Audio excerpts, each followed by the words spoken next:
Praise be to Jesus Christ. Welcome, children. We are all back again to learn what happened to the Israel people and Moses through the desert. Are you all excited? Yes. So, let us start with a prayer. Join your hands, close your eyes. Almighty God, thank you for the gift of life you have showered on us. Thank you for giving us everything what is required in our life, our day-to-day bread. Thank you, God, for guiding us through every step of our life. Fill us with your Holy Spirit to understand and listen to what we are going to learn today. Thanking you for everything, we put forward our prayer to the Almighty God. Amen. So, children, how was the first session? Shall we have a small recap on what we learned? Good. So, what did we learn in the first session of our lesson through the deserts? Yes, we heard a very beautiful, energetic song. We felt how Moses and the Israel people traveled through the desert. We learned how God, as a protector, was with them as a pillar of cloud in the morning and as a pillar of fire in the night. Seeing to that, his people didn't get into any danger. We saw God as a provider. What did he provide to them? Yes, he provided water. What were the two forms of food God provided? Yes, it was the heavenly food called as manna and the quails. What was the third thing we saw in the lesson? It was again a miracle. God provided the Israel people with water. And where did the water come from? Yes, it was from a rock. Which place was that? It was Horeb. Good children, you seem to remember everything. Shall we start our second session of the lesson? Yes, I can see the energy in you. After the Horeb incident, Israel people travel with Moses through the desert again. Now they reach Mount Sinai. What happens here? Moses tells the Israel people, let us tent here because I want to talk to God. So the Israel people tent under Mount Sinai. Moses goes up to the mountain. He stays there for 40 days and 40 nights. He waits there to talk to God. And finally, God comes. What does God say? God says he will make a covenant with his people. What does covenant mean? A promise. God is making a promise to his people of Israel. He says, you have to obey what I say, and I will do what you ask for. God also gives the 10 commandments to Moses. Moses carries these 10 commandments and the promise God has given to him, the covenant. He brings it down to the Israel people. He conveys this to them. But before he could convey, he sees that the Israel people have again lost track. This 40 days and 40 nights, as Moses was not there, they started having doubt. They felt they needed a God for themselves. They started copying what the Egyptians did. But when Moses came down from Mount Sinai, he saw this. He was very upset. The Israel people built a golden calf. They believed that without a leader or a God, it was impossible for them to live.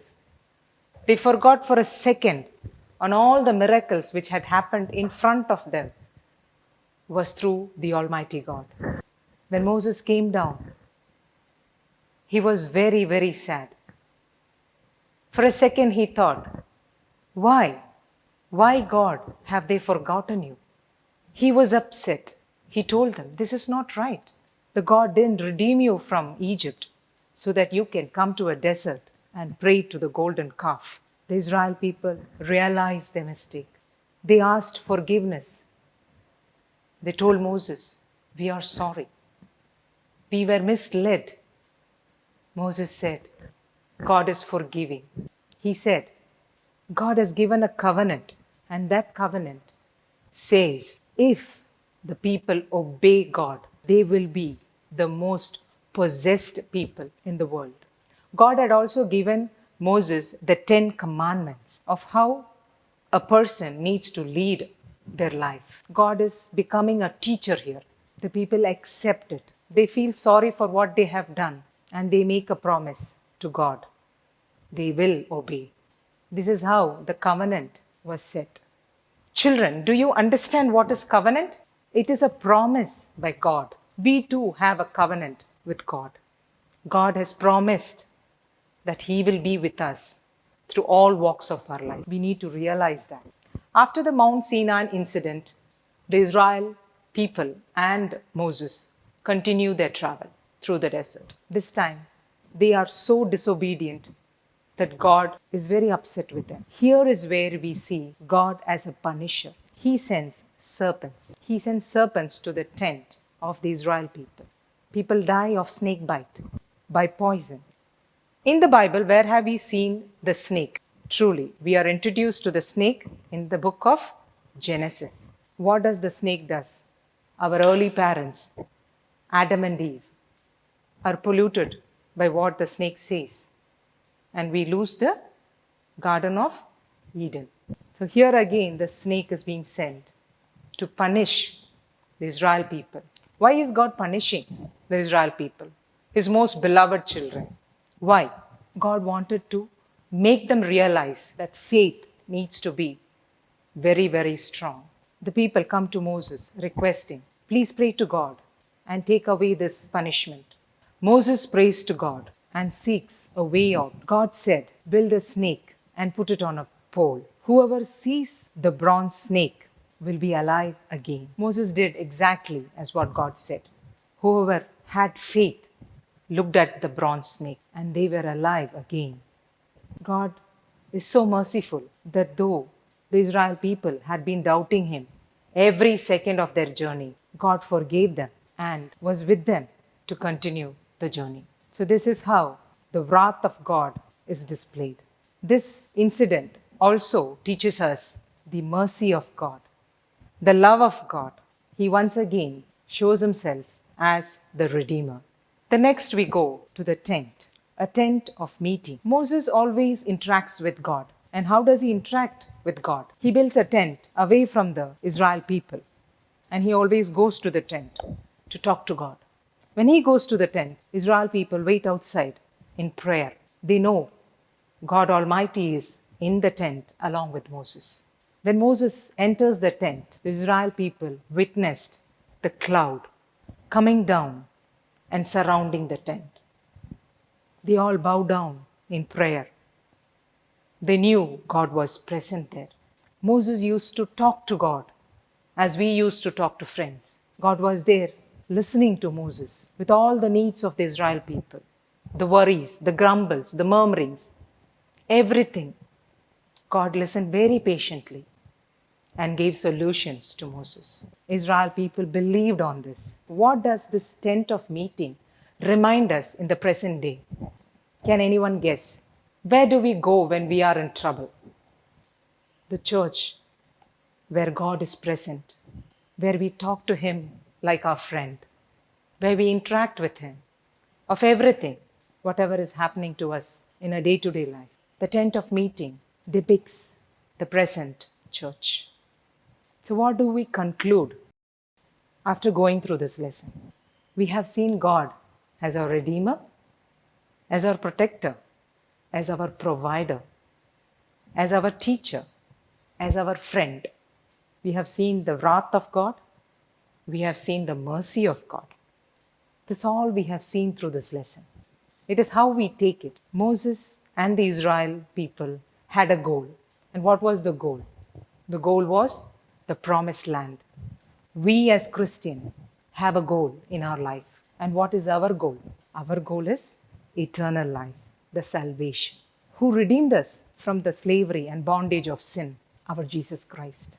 He accepted the death of crucifix for our sins. He redeemed us from the slavery and bondage of sin, just as the Israel people were redeemed from their slavery in Egypt. We travel through our life holding our hands with God every step, praying, requesting, leading a life which is meaningful to God to reach our goal. And this travel we can do along with the church. The church is guiding us at every step. We have to hold on to the church and travel through, living our sacramental life and reaching our goal, the salvation. I hope you all enjoyed the lesson as I had. So, before we end, let us have a small activity to refresh what we have learned. So, are you all ready? Good. I would ask you some questions resembling or reminding us of certain incident, places which we had gone through this lesson. You need to remember and let me know what they are. Shall we start?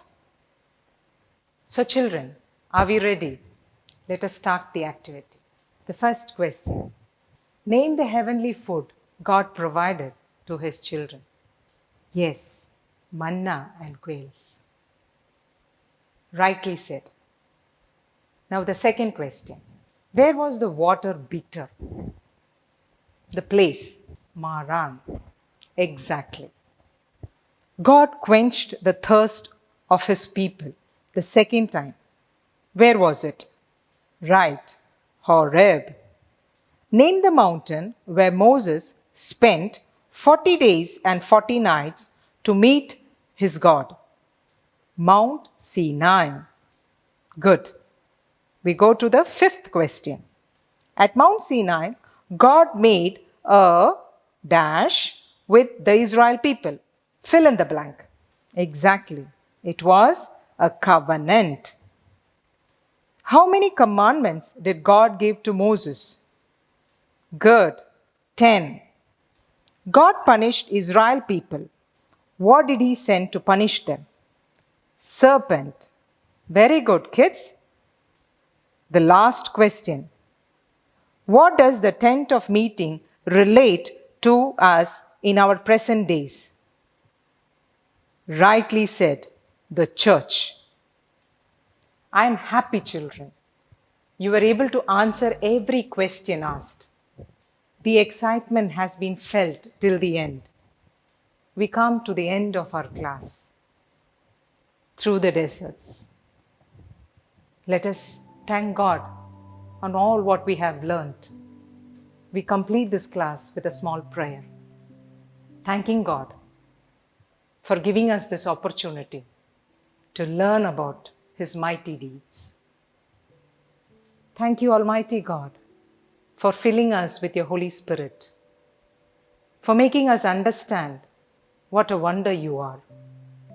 Thank you, God, for the bountiful blessings you have showered on us.